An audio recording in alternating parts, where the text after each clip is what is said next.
அனைவருக்கும் வணக்கம். நான் எழுத்தாளர் இரா கலைச்செல்வி. நீங்கள் கேட்டுக்கொண்டிருப்பது அறிவோம் ஜோதிடம்.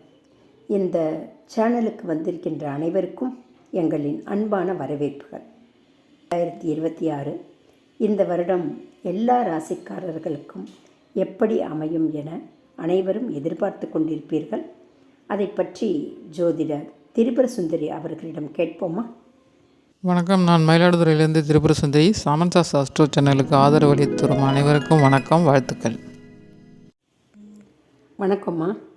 இந்த வருஷம் அதாவது 2026 நம் தமிழ்நாட்டு மக்களுக்கு எப்படி அமையப்போகிறது, அப்புறம் பொதுவாக எல்லா ராசிக்காரர்களுக்கும் இந்த வருடம் எப்படி இருக்கும், எந்த ராசிக்கு அதிர்ஷ்டம் அடிக்கப் போகுது, எந்த ராசிக்காரர்கள் கவனமாக இருக்கணும், அதை பற்றி சுருக்கமாக சொல்லுங்களேன்.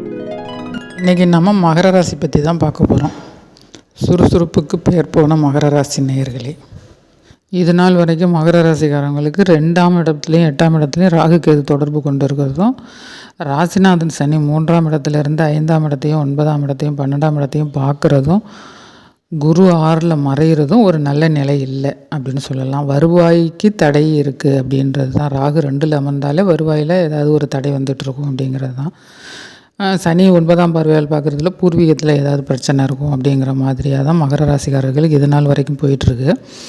இந்த ஜூன் மாதம் வரைக்கும் அப்படி தான் இருக்கும். ஜூன் மாதம் அந்த குரு மிதுனத்திலிருந்து கடகராசிக்கு உச்ச குருவாக பயிற்சி அடைகிறப்ப ராசிக்கு 7ஆம் இடத்தோட தொடர்பு கொள்வது தான் ஒரு நல்ல நிலைமை.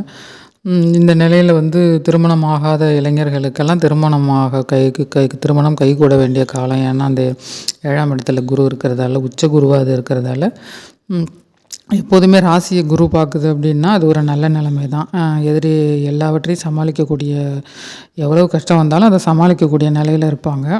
எதிரிகளை சமாளிக்கக்கூடிய நிலையில் இருப்பாங்க. செலவுகள்லாம் கட்டுக்குள்ளே இருக்கும். நிறைய வருமானம் வரும். வாழ்க்கை துணையால் நல்ல ஆதாயங்கள் கிடைக்கும். இந்த மாதிரி நிலை இருக்கும். இதெல்லாம் ஜூன் மாதம் வர்ற குரு பயிற்சி இதில் தான் உங்களுக்கு நடக்கும். அடுத்ததாக டிசம்பர் மாதம் அந்த குரு திரும்பவும், அதாவது இப்போ 3/12க்கு உடைய அந்த குரு 8ஆம் இடத்துல மறையுது. 8ஆம் இடத்துல மறையுதுங்கிறப்ப அடுத்தது ராகு கேதுக்கள் ராசியில் ராகு அமர்றதும், கேது 7ஆம் இடத்துல அமர்வதும் ஒரு நல்ல நிலை இல்லை. ஏன்னா ராகு அப்படிங்கிறது சனியில் பாதி செய்கிற, சனியில் என்ன வேலை தான் சனி செய்யுதோ அதில் பாதியை அந்த ராகு செய்யும். ராகு ராசியில் அமர்றது, ஒரு இருள் கிரகம் ராசியில் அமர்றதுங்கிறது நல்லதில்லை. குரு 8ல் மறைவதும் ஒரு சுப பலனை தராது. ஏன்னா குரு அப்படிங்கிறப்போ ஒரு சுபகிரகம், நம்ம நல்ல இடங்களெல்லாம் பார்க்கணும். இந்த வருட கடைசியில் வர்ற குரு 8ல் மறைவதும் ராகு ராசியில் அமர்வதும் ஒரு அவ்வளவு சிறப்பான நிலை இல்லை என்றாலும் அது இந்த வருட முடிவில் நம்ம பார்ப்போம். அதாவது 2027 வருட புத்தாண்டு பயிற்சியில் அது எப்படிங்கிறத நம்ம பார்ப்போம். இந்த ஒரு வருட காலம் மகர ராசிக்கு நல்லவைகள் கைகூடும் காலம்.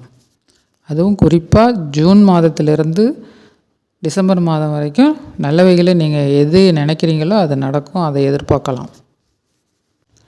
இந்த கோச்சாரம் அப்படிங்கிறது ஒரு 20% பலன் தான் கொடுக்கும். முழுவதுமாக நம்ம சுய ஜாதகம் தான் நமக்கு 80% பலனை கொடுக்கும். அதனால் ராகு ராசியில் அமருது, 8ல் குரு மறையுது அப்படிங்கிறதெல்லாம் ஒரு தற்காலிகமான ஒரு 20% பலன் தான். அதனால் உங்கள் சுய ஜாதகத்தின்படி தான் எல்லாமே நடக்கும் அப்படிங்கிறத நீங்கள் மறந்துடக்கூடாது. ராசிக்கு 12ஆம் அதிபதி 8ல் மறைந்து தனது 5ஆம் பார்வையால் ராசியை தானே பார்ப்பது அப்படிங்கிறது ஒரு நல்ல நிலைமை தான். 8ல் மறைஞ்சாலும் அது 12ஆம் இடத்தை பார்க்குறதுங்கிறது சுப விரயங்களை கொடுக்கும். வெளி இடங்களுக்கு அடிக்கடி போயிட்டு வர்ற மாதிரியான ஒரு சூழலை கொடுக்கும். 12ஆம் இடம் தர வேண்டிய, அதாவது ஏற்றுமதி இறக்குமதிகளில் நல்ல லாபங்களை கொடுக்கும். இந்த மாதிரி சில நிகழ்வுகளை கொடுக்கும். அப்போ சுப விரயங்களை கொடுக்குது அப்படிங்கிறப்ப அது 4ஆம் பாவகத்தை பார்க்குது அப்படிங்கிறதால வீடு வாகனங்களால் செலவு இருக்கும். வீடு வாகனங்களை ஏதாவது கடன்பட்டு வாங்க வேண்டிய சூழ்நிலை இருக்கும். தாயாருக்கு செலவு செய்ய வேண்டிய சூழ்நிலை இருக்கும். கல்விக்கு செலவு செய்ய வேண்டிய சூழ்நிலை இருக்கும். இது எல்லாத்துக்கும் நம்ம காசை போடுற மாதிரி இருக்கும். அதுதான் வந்து 8ஆம் இடத்திலிருந்து தன் வீட்டை தானே பார்க்கும் கிரகம். அப்படி ஒன்றும் கெடுபலனை செய்திராது.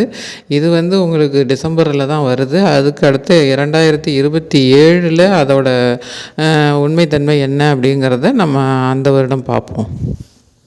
ஜூன் மாதத்திலிருந்து நவம்பர் மாதம் வரைக்கும் உச்சகுருவின் பார்வையை பெற்று ஏகபோகமாக வாழ்க்கையை அனுபவிக்கப் போகிறவர்கள் மகர ராசிக்காரர்கள் தான்.